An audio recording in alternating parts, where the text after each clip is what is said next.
आज आपण मुगापासून एकदम हेल्दी नाश्ता बनवणार आहोत। चला तर याला बनवायला सुरुवात करू।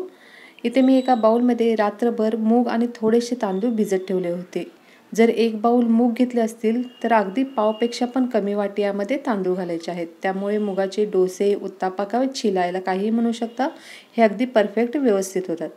आता मिक्सरच्या बाउलमध्ये आपण थोडेसे मूग काढून घेऊ आणि त्याच्यामध्ये आपण घालणार आहोत 7 ते 8 लसणाच्या पाकळ्या आणि थोडंसं आलं। हे घातल्यामुळे आपण जो नाश्ता करणार आहोत मुगाचा त्याला एकदम छान टेस्ट आणि चव येते, त्याच्यामुळे आपण हे घालत आहोत। त्याचबरोबर इथे 4 मिरची घातलेल्या आहेत आणि ह्याची एकदम बारीक पेस्ट करून घेणार आहोत आपण। अशा प्रकारे याची एकदम बारीक पेस्ट रेडी झालेली आहे। आता सर्व मुगाची आपण पेस्ट करून घेऊ आणि गॅसवरती तवा ठेवलेला आहे। तवा आता तापलेला आहे, त्याच्यामध्ये आपण 4 ते 5 थेंब तेल टाकू आणि टिश्यू पेपरने व्यवस्थित पुसून घेऊ, म्हणजे तेल सगळीकडे व्यवस्थित लागलं जाईल। आता जे मिश्रण आपण मुगाचं तयार केलेलं आहे ते यामध्ये घालू आणि चमच्याने हळूहळू असे पसरवून घेऊ। तुम्हाला पाहिजे त्या साईजमध्ये तुम्ही बनवू शकता, छोटे किंवा मोठे।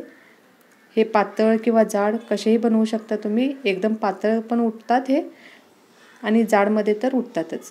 आणि फक्त 1 चमचा तेलामध्ये हे होते रेडी रेसिपी। आपण याच्यावरती फक्त अर्धा चमचा तेल घातलेला आहे आता आणि त्याची एक साईड भाजली की आपण पलटून दुसरी साईड त्याची भाजून घेऊ। पण गॅस एकदम मंद आचेवरती ठेवायचा आहे, एकदम मोठा किंवा स्लो करायचा नाही। आता याची एक साईड व्यवस्थित भाजली गेलेली आहे। आता आपण याची दुसरी साईड पलटून घेऊ। एकदम छान। आता दोन्ही साईडने व्यवस्थित भाजून घेऊ। अगदी कमी वेळात होणारा पण पौष्टिक असा हा नाश्ता आहे आणि तेल तर खूप कमी लागते यामध्ये। अगदी 1 चमच्यामध्ये आपले सर्व डोसे तयार होतात, कारण तेल हे एकदाच घालावं लागतं थोडंसं, किंवा तुम्ही अर्धा चमचा जरी तेल घातलं तरी सुद्धा एकदम छान क्रिस्पी तयार होतात। आता हे काढून घेऊ। आणखी तुम्हाला दुसरी ट्रिक दाखवते। एखादी उभी वाटी घेऊ, त्याच्यामध्ये अर्धी वाटी आपण हे पीठ घेऊ आणि कसं घालायचं ते मी तुम्हाला दाखवते। अशा प्रकारे वाटीने घाला आणि हळूहळू वाटीने फिरवा। जसे आपण पेपर डोसेसाठी करतो तसंच सेम करायचं आहे। चमच्याने किंवा वाटीने कशानेही घालू शकता तुम्ही। ही रेसिपी तुम्ही नक्की करून बघा, खूप पौष्टिक आणि चवीला तर एकदम छान लागते। मुलांना तर खूपच आवडेल।